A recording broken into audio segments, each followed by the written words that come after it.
19, a partir do versículo 11. Na introdução, nós ministramos do verso 11 ao verso 17, na primeira parte dessa série, nessa parábola. É a parábola dos 10 servos e das 10 minas.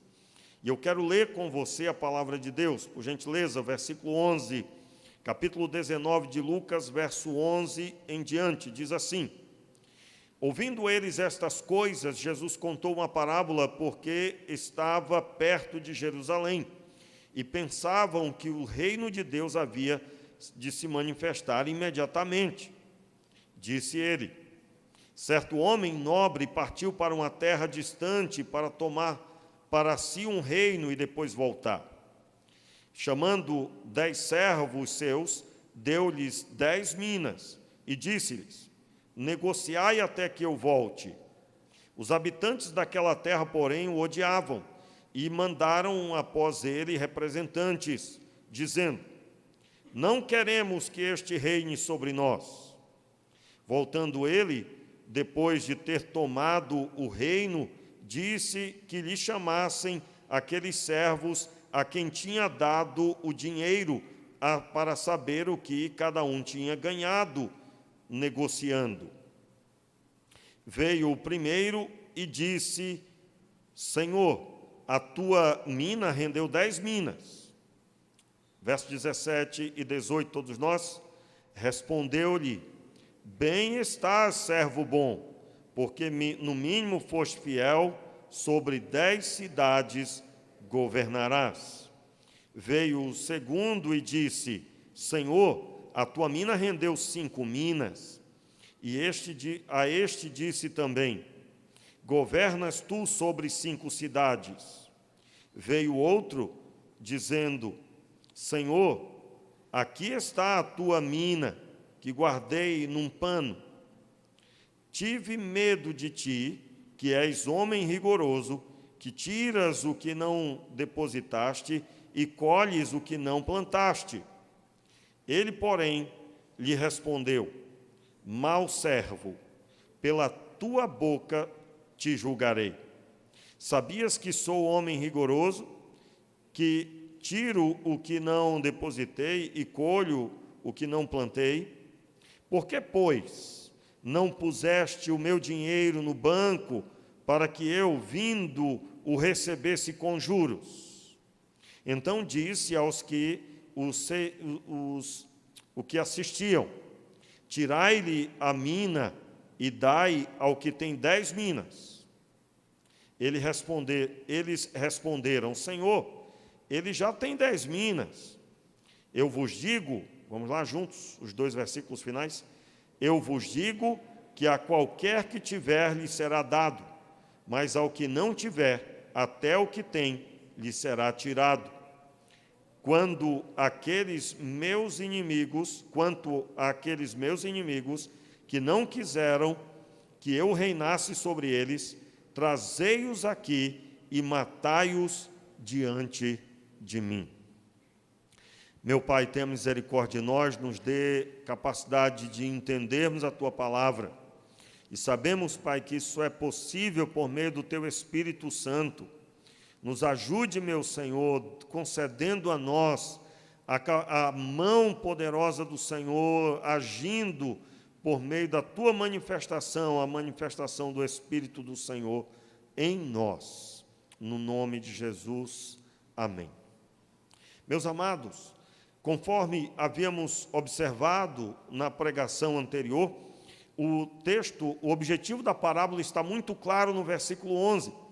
Jesus estava se aproximando de Jerusalém e as pessoas, os discípulos que estavam com ele, achavam que ele iria tomar o reino de Jerusalém, o reino de Israel que se encontrava em Jerusalém, e a sua sede era em Jerusalém, o templo era em Jerusalém, e eles achavam que, na semelhança do rei Davi, que governou com todo o poder e que governou vencendo todos os seus inimigos, e houve paz definitivamente em seu reinado, e não só no seu reinado, mas por 40 anos do reinado do seu filho Salomão, quando você inicia a leitura sobre Salomão, você ouve que Davi havia desbaratado todos os inimigos de Israel e havia plena paz para o governo do seu filho. E eles achavam que, na semelhança da promessa que Deus havia levantado, na figura de Davi, há uma profecia que inclusive é proferida pelo anjo que vem anunciar a Maria que ela conceberia, ela seria mãe do esperado pelas nações, do esperado por Israel, o Messias. Ela ouve do próprio anjo a respeito dessa profecia, que na semelhança do reinado de Davi, ele governaria, mas o seu reino não teria fim. E essa profecia, quando interpretada literalmente, ela pode ser compreendida pelo judeu como um reinado terreno. E era o que eles achavam. Você deve se recordar que Jesus, na entrada triunfal, que é o cumprimento de profecias também, ele logo dali se retira, porque o alvoroço era tão grande, eles achavam que ele seria levantado como governador de Israel, rei de Israel, e o seu reino sendo um reino terreno. O texto também segue observando que Jesus conta essa parábola, então, para que aquelas pessoas, seus discípulos, compreendessem o real governo de Deus. E que nesse governo, ele que sai para conquistar um reino, e quando ele voltar, antes de sair, ele entrega uma tarefa aos seus discípulos.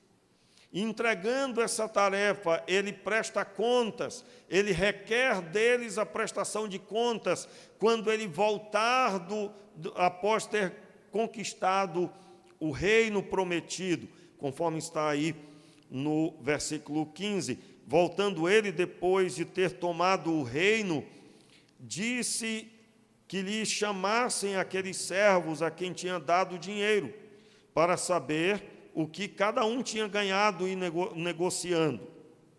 E aí, você deve se recordar que ele entrega uma mina para cada um. Ele entrega para cada um dos seus 10 servos, ele entrega a mesma quantidade de dinheiro. Uma mina representava cerca de 90 dias de trabalho de um trabalhador braçal, um trabalhador comum, não é? Um assalariado, uma pessoa que recebia o dinheiro de um trabalho mais comum no campo ou junto das ovelhas. O texto da palavra nos explica que ele chama esses 10 e ele dá ênfase na parábola 3 deles. O que recebeu o mesmo valor, todos eles receberam o mesmo valor, uma mina, que era uma moeda da época, conforme eu disse. Eles negociando, eles vêm prestar conta. Após terem negociado, eles vêm prestar conta. E ele dá ênfase a esses 3 dos 10. E ele começa, veio o primeiro e disse: Senhor, a tua mina rendeu 10 minas. E aí vem ele dizendo, governa sobre 5 cidades, 10 cidades. Versículo 18, veio o segundo e disse: Senhor, a tua mina rendeu 5 minas. Notaram aí? Mesmo valor recebeu e rendeu 5 vezes. O primeiro rendeu 10 vezes, aquele valor ele multiplicou 10 vezes. Mas o terceiro, ele não fez absolutamente nada. Versículo 19, quando ele, ainda falando sobre o que recebera anterior, a este disse também, governas tu sobre 5 cidades. Então ele dá a cada um conforme o que multiplicou. Veio o outro, verso 20, acompanhe, veio o outro dizendo: Senhor, aqui está a tua mina, que guardei num pano. Não é? O texto da palavra faz menção aqui, não está na lei, né? Não está na lei, mas havia uma lei rabínica na época, que os rabinos haviam ensinado que você não deve pegar um recurso e guardar ou enterrar esse recurso. Você precisa multiplicar esse recurso.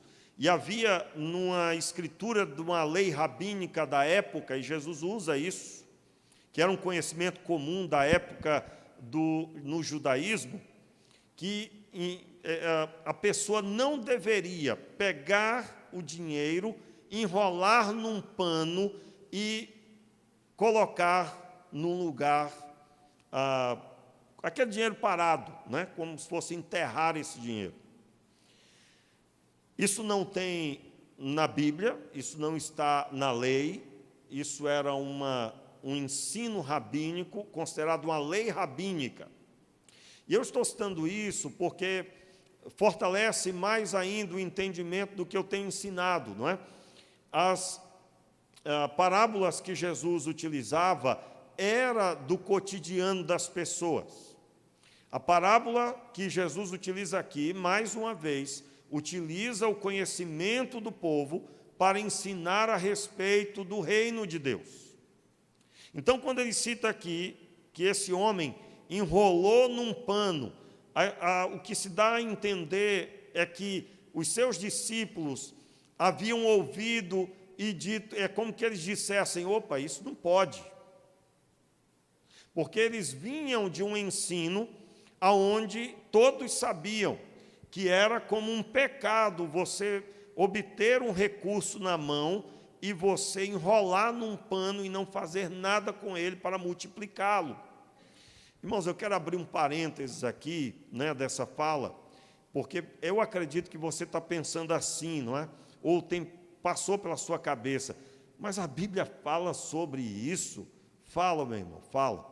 Fala, e você deve estudar sobre esse assunto na Bíblia. Essa história de que você não deve se preocupar com dinheiro e que você só precisa crer em Deus e Deus vai abençoar você, cuidado, porque isso não é bem assim. Não cai do céu as coisas. Os irmãos estão entendendo o que eu estou dizendo? A Bíblia fala muito sobre dinheiro e a sabedoria de como utilizá-lo. E esse texto é uma prova disso. Porque, na época, isso foi claramente compreendido, que era o cotidiano de qualquer pessoa. Meus irmãos, lidar com dinheiro na época de Jesus era tão sério que podia valer a sua liberdade. Se você fizesse um negócio e aquilo prejudicasse alguém, por exemplo, você fez um negócio, utilizou o dinheiro de alguém, e você perdeu tudo, então você está devendo àquela pessoa. Você poderia ser vendido para pagar a dívida. Um exemplo é a parábola do credor incompassivo. A parábola do credor incompassivo, ela mostra isso.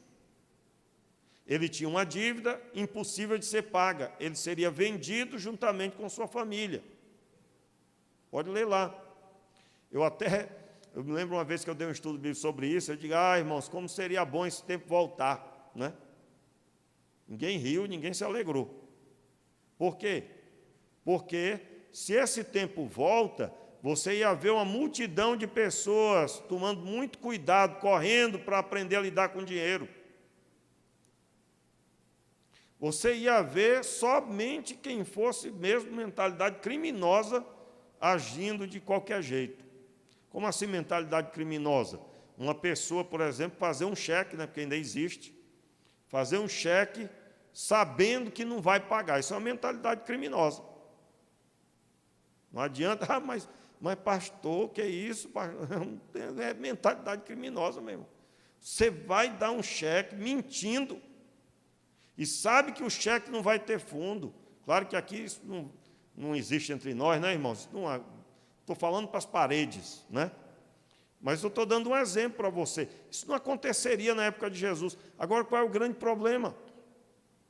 O grande problema é que grande parte das pessoas acha que na época de Jesus era um povo que não conhecia nada de nada, que era um pessoal que andava no pé descalço, e era tudo rústico, tudo bruto, e não tinha conhecimento de matemática, de nada. Meu irmão, você vai se maravilhar estudando sobre a sabedoria da época. Não confunda falta de tecnologia com falta de conhecimento. Então, imagine uma sociedade onde Jesus conta uma parábola e ninguém acha feio. Por quê? Porque era o cotidiano. Que absurdo alguém ter um dinheiro equivalente a 90 dias de trabalho de um trabalhador parado em casa, guardado num pano, enrolado num pano. Não, isso é um absurdo, isso é um absurdo. Como assim? Isso, como eu disse, estou abrindo aqui um parênteses aqui para falar. Meu irmão, procure aprender sobre a administração de dinheiro. Procure. E a Bíblia está cheia de ensino sobre isso. Você não precisa nem procurar fora. Pegue todos os textos que falam sobre dinheiro, que carregam a palavra trabalho. Pegue todos os textos, leia, você vai ficar maravilhado. Leia Provérbios, vá anotando todos os textos que falam sobre dinheiro e a busca da sabedoria. Você vai descobrir que se sabia muito sobre muitos assuntos. Um deles era como funciona o dinheiro. Veja na parábola de Jesus, quando o homem responde, eu guardei num pano, aí o dono do dinheiro, o senhor dele, disse o quê? O rei, né? Disse o quê? Servo mau.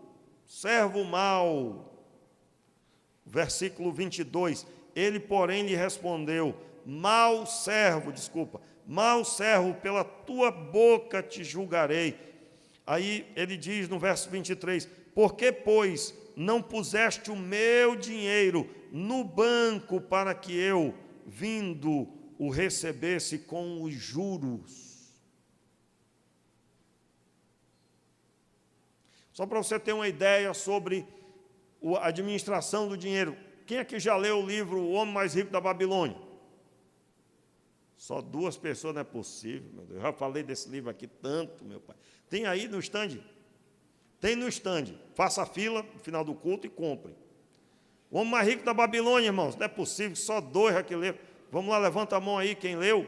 Está ali. Ô, rapaz, glória a Deus, novinho assim, já leu o livro? Que legal. Está lendo agora. O livro, O Homem Mais Rico da Babilônia, o livro vai falar sobre a arte de lidar com dinheiro e o período babilônico. A Babilônia contribuiu enormemente para muitos avanços tecnológicos. E esse livro vai falar um pouco sobre a época. Você vai aprender muita coisa nesse livro fininho, irmãos, bem fininho. É um dos livros que é passado para os homens no curso Homem ao Máximo, para aprofundamento na área da administração. E isso, eu não estou falando de administração para negócio só, eu estou falando de administração da vida pessoal, financeira. Muito bem, fecha parênteses. Ao mesmo tempo que eu disse, eu vou abrir um parênteses, tem tudo a ver com a explicação da parábola. Jesus está falando para um povo que conhecia sobre a administração financeira. E aí, veja como a Bíblia é extraordinária. Nós não estamos falando absolutamente nada sobre você dar dinheiro para Deus. Nós estamos falando tudo sobre você receber de Deus e multiplicar o que Deus te deu. Quem está entendendo o que eu estou dizendo? Veja bem, o Senhor, aqui na parábola, entrega uma quantidade de dinheiro e Ele espera a atitude da pessoa. Para pensar, se hoje o Senhor fizesse isso com você, Ele chegasse para você e dissesse, vou te dar esse dinheiro, daqui a um tempo eu vou voltar e eu quero ver o que você negociou com Ele. Irmãos, quantos, não vou pedir para levantar a mão, mas quantos estariam se tremendo nas pernas porque não sabiam o que ia fazer com esse dinheiro? Levante a mão, não. Entenderam o que eu estou dizendo? Porque muitos olham para a Bíblia e ficam cansados só de pensar em ler os 66 livros. Quanto mais ler outras coisas. Meu irmão, nós precisamos acertar aqui, e eu não vou aliviar não, porque a Bíblia não alivia. Eu sei que tem uns que podem dizer assim, rapaz, o pastor só dá pancada nas costas da gente. Meu irmão, então, não precisa nem eu pregar, ler a Bíblia de Gênesis e Apocalipse, vai ser só pancada. Só pancada. E nós precisamos orar para que Deus enche o nosso coração de sensibilidade. Lembro da missionária, uma missionária americana que fez um trabalho missionário extraordinário, aonde ela passou, e um irmão, um pastor, conseguiu marcar um horário para conversar com ela.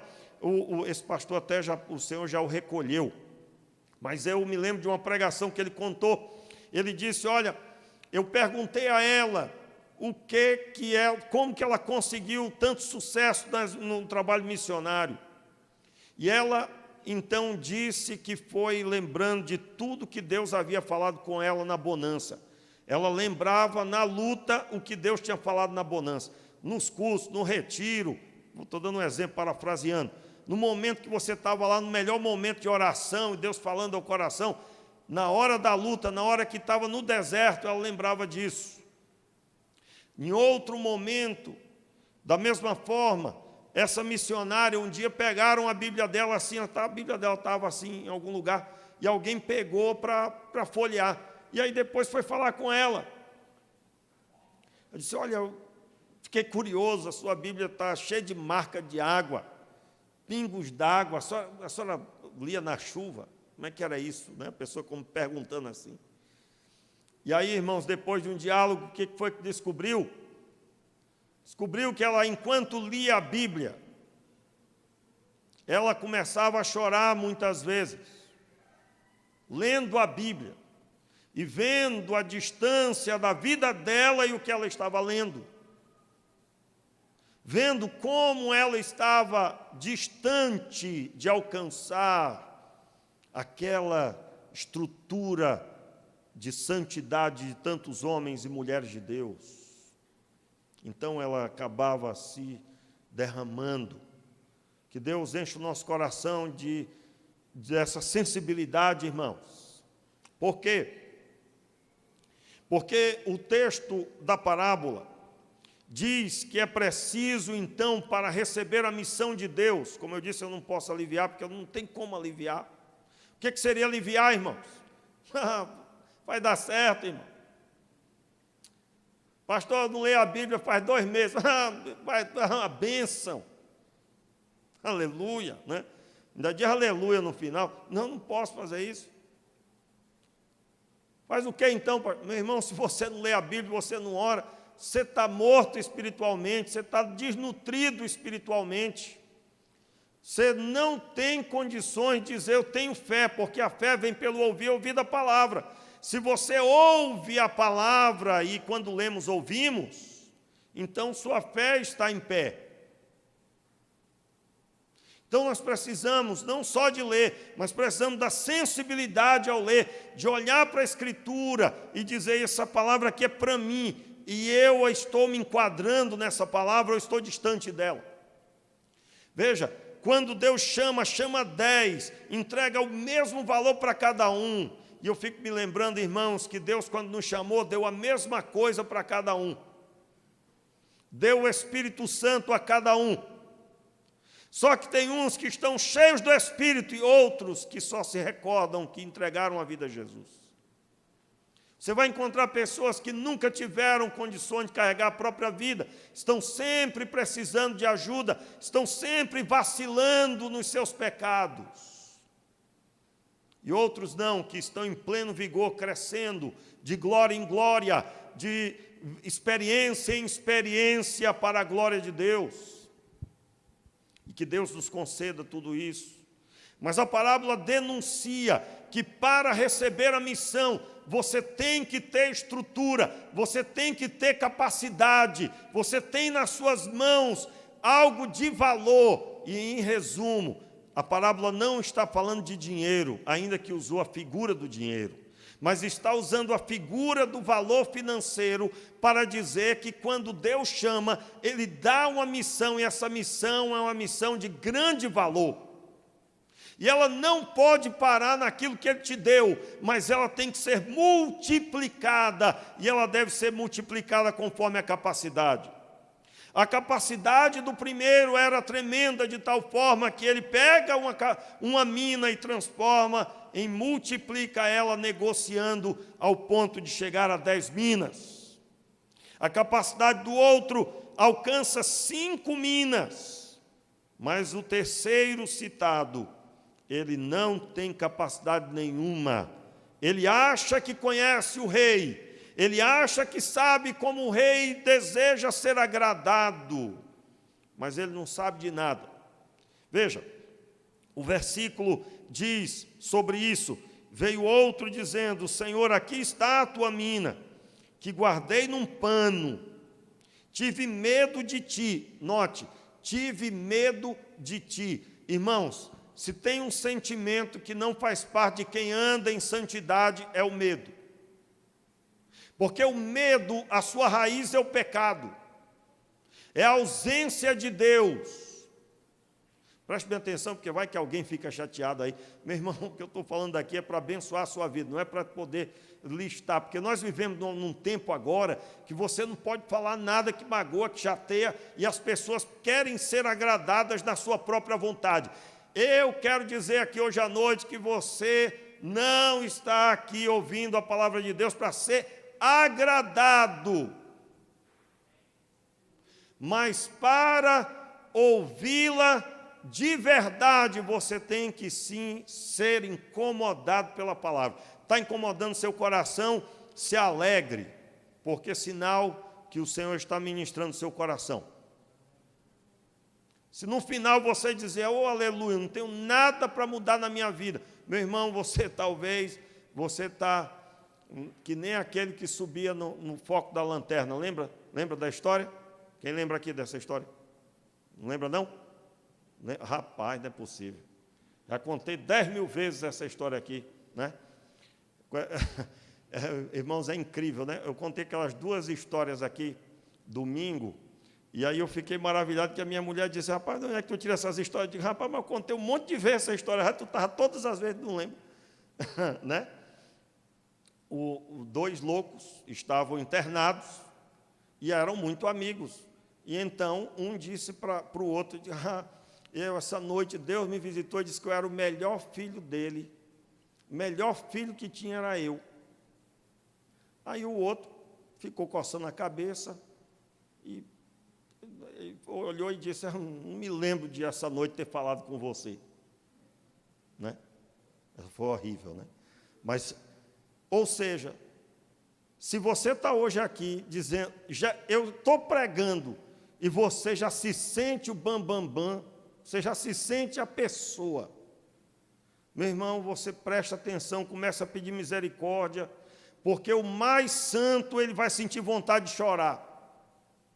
Você quer saber se você está na presença de Deus, você já chega de cabeça baixa, você já chega pedindo misericórdia, você já chega dizendo: Senhor, eu preciso de Ti. Eu não vim para somar, eu não vim para ser parceiro de Deus. Não, parceiro não. Conversa é essa? Que parceiro nada. Eu sou liderado por Deus. Eu sou do exército dele, não faço nada se ele não assim ordenar. Mas tem, às vezes, você encontra, né? Tem até quem pregue isso. Isso não existe, irmãos. Nós não damos conselhos a Deus, recebemos sua palavra 100%, e nós não acrescentamos nada, e se nós fizermos isso, estamos desviados, estamos perdidos. E então, nesse texto, ele diz claramente: quem recebe a missão tem que ter capacidade. E aí você vai encontrar a sustentação, isso aonde? Na Escritura. Rapidamente, parece que eu vou demorar, mas não vou não. Efésios capítulo 4, abra aí rapidamente, eu quero ler o versículo 11. Efésios capítulo 4, versículo 11. Eu gostaria que você entendesse o princípio. Eu preciso ter capacidade. Por quê? Porque a missão que Ele me deu, Ele quer que eu multiplique o valor dela. Quantos estão entendendo o que eu estou dizendo? Então, olha só como isso é verdade que eu estou dizendo. Efésios capítulo 4, versículo 11. E ele mesmo deu uns para apóstolos, e outros para profetas, e outros para evangelistas, e outros para pastores e doutores. E para quê, né? Tendo em vista o aperfeiçoamento dos santos, para o desempenho do ministério, para a edificação do corpo de Cristo, até que todos cheguemos, repita aí bem forte, na sua tradução, até que todos cheguemos à unidade da fé e do pleno conhecimento do Filho de Deus, à perfeita varonilidade, à medida da estatura da plenitude de Cristo. Irmãos, esse é um dos textos, mantenha aberto aí, esse é um dos textos mais desafiadores da nossa vida, porque ele me diz que eu vou ser abençoado por meio do ministério do doutor, ensinando a palavra, do mestre, do evangelista, do pastor, cuidando, pastoreando. Eu vou ser abençoado por meio dos 5 ministérios que são citados no versículo 11. Quando eu sou abençoado através do ensino, do pastoreio, do ministério profético, quando eu sou abençoado dessa forma, qual o objetivo? É que eu seja aperfeiçoado. Você estava num nível, alcançou o melhor. Você sabia mais ou menos, você sabe muito mais agora. Você antes não conseguia andar direito na fé, agora você consegue. Você não sabia como orar, agora você ensina as pessoas na Bíblia como orar. Você não sabia nem para onde a Bíblia vai, por onde começar, mas agora você está ensinando outras pessoas que não sabem. Isso é aperfeiçoamento. Aperfeiçoamento é alguém que antes tinha medo de orar, agora tem prazer na oração. Aperfeiçoado. Eu não sei como explicar a Bíblia para uma pessoa, mas agora você sabe, Deus aperfeiçoou você. E isso está claramente aí dizendo que nós temos que ser como Jesus. Até que todos, verso 13, repita, até que todos cheguemos à unidade da fé. Vamos ler junto aqui na tela, na mesma tradução. Até que todos cheguemos à unidade da fé e do pleno conhecimento do Filho de Deus, ao estado de pessoa madura, à medida da estatura da plenitude de Cristo, ou seja, à medida da estatura da plenitude de Cristo. Então, qual é a dificuldade? É quando eu olho para Jesus e digo, Jesus é Jesus, eu sou eu. Não, irmão, você é discípulo. E discípulo tem que seguir os passos do mestre. Seguindo os passos do mestre, Jesus amou todas as pessoas. Você vai amar todas as pessoas, não tem essa história. Pastor, mas tem uns cabeçudos que não dá não, pastor. Meu irmão, você para com isso, que conversa é essa? Olha só, pode ser difícil, mas você vai declarar, não é impossível. E se fosse, Deus daria condições. Diga amém, eu recebo. É verdade que um ou outro é difícil, é verdade. Porém, é um desafio para você romper com o velho homem. Você deve romper com as velhas práticas e você deve ficar com seus olhos cheios de Jesus, no sentido de almejar Jesus em sua vida, como alguém, sabe, quando você... Eu, por exemplo, gosto muito de... Uma das sobremesas que eu gosto, irmãos, até me recordo quando eu vim aqui conhecer a igreja, uma pessoa perguntou, foi a irmã Miralda, perguntou, não é? Aí depois outras pessoas fizeram também, perguntou qual era a sobremesa que eu gostava. Aí é muito simples, gelatina com leite condensado. Tem coisa melhor, irmãos? É muito bom. É ou não é bom? Quem gosta aqui também? Eita, se tiver com fome agora, deu vontade. Gelatina com leite condensado. Eu estava me lembrando disso outro dia, tarde da noite eu fui fazer gelatina. Fiz gelatina. Me lembrando disso. Por que eu estou dizendo isso? Sabe quando você olha para aquela gelatina, coisa maravilhosa, cereja, morango, abacaxi, limão, hein? Oh, que coisa boa. Que vê aquele leite condensado derramado em cima. Meu Deus do céu, eu gosto. Não é? Na verdade, eu gosto de tudo. Mas Eu quis, na época, também dizer uma coisa simples, né? Coisa simples. Ninguém vai dizer assim, mas como ele é exigente, né? Vai que pede uma torta fulana de tal, que o nome é difícil. Não, não, meu irmão, gelatina com leite condensado é uma bênção. Aí, eu estou citando isso para dizer, assim como você enche os olhos quando você vê o que você gosta, eu preciso olhar para Cristo, e eu preciso também dizer, é isso que eu quero para a minha vida. Amém, irmãos?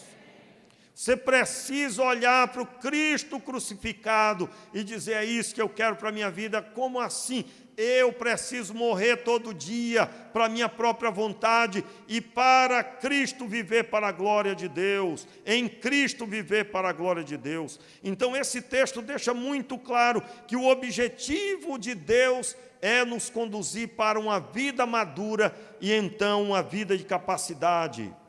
E esta vida de capacidade é necessária, porque as coisas de Deus são coisas preciosas. O dínamo, o poder de Deus foi dado a você, meu irmão, é o Espírito Santo.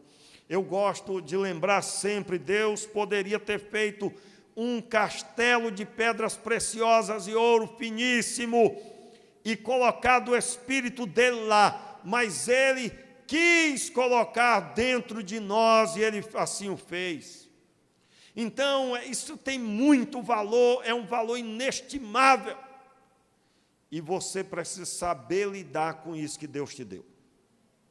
Meus irmãos, não se concebe um crente entristecido, que não vence a depressão, que não vence os seus problemas, as suas lutas. Não se concebe isso. Não, não, não. Por quê? Porque o modelo é Jesus, e Jesus venceu todos os seus desafios. Ele venceu os 40 dias de jejum, venceu Satanás no deserto. Ele venceu cumprindo a missão de obter os 12 e cuidar deles. João 17, ele diz a Deus, Senhor, todos que o Senhor me deu, eu dei a eles a tua palavra. Jesus estava prestando contas com Deus, e ele estava apresentando os frutos que ele havia colhido, plantado, feito crescer e colhido. E ele subiu para a glória dizendo, eis que cedo venho, em outras palavras. Claro que foram os anjos que disseram, este mesmo Jesus que vocês viram subir, ele voltará em breve. E Jesus está voltando, irmãos, para prestar contas, para requerer contas de todos que ele deu a missão. Quero dizer para você, mãe, você, pai, que ele lhe deu filhos, e ele requererá o que você fez deles. Eu quero dizer para você que recebeu emprego, Deus te deu esse emprego, e você prestará contas de como você conduziu esse emprego. Tudo que Deus dá é de grande valor. E, meus irmãos, o que nós precisamos é nos arrepender. Nós precisamos de arrependimento.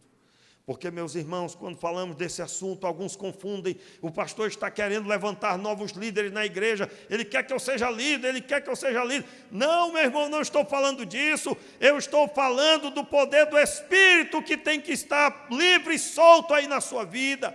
Eu estou falando de você ser uma pessoa animante para os demais, animadora, como você quiser chamar. Eu estou falando de você ser alguém que as pessoas veem inspiração. Se o Espírito Santo está se movendo em você, se o Espírito Santo está movendo aí na sua vida, Deus está lhe usando, Deus está conduzindo você para o plano dele, e então isso é a missão que Deus deu, é a obra de valor.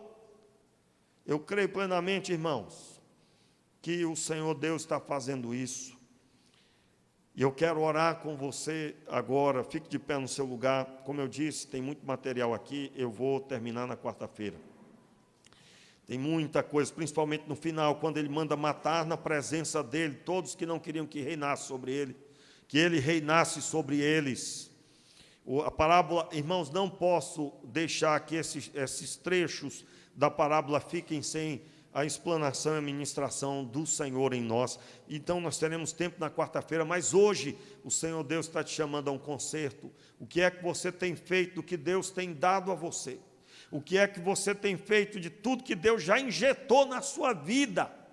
Talvez você já foi um líder, você já discipulou pessoas, você já cuidou de crianças, você já realizou trabalho diverso, você faz parte do ministério de adoração e você largou o seu dom, você deixou o seu chamado, Deus te chamou, meu irmão, você vai prestar contas um dia, e como eu disse, eu não estou aqui para aliviar, porque não é minha essa palavra, é a palavra do Senhor. Eu não tenho autorização para aliviar. Jesus está voltando, sua vinda está iminente, meus irmãos. E você, se você fosse prestar contas hoje, o que você teria nas mãos? O que Ele te deu estaria enrolado num pano? Ou quanto que você já multiplicou? Feche os seus olhos. E conforme o Senhor Deus falou ao seu coração, ore agora, em nome de Jesus. Meu Pai, tenha misericórdia de nós, Senhor. Nós estamos diante de Ti, Senhor, e sabemos que grande é o desafio. Desafio, Senhor, de obedecer, de fazer multiplicar o que o Senhor nos entregou. Perdoa, Senhor, os nossos pecados. Perdoe, Senhor, se hoje estamos aqui com o que o Senhor nos entregou enrolado num pano. Perdoa, Senhor. Perdoa se estamos aqui hoje, Senhor, travados pelo medo e não compreendemos quem é o Senhor e o que o Senhor espera de nós. Senhor, nos ajuda.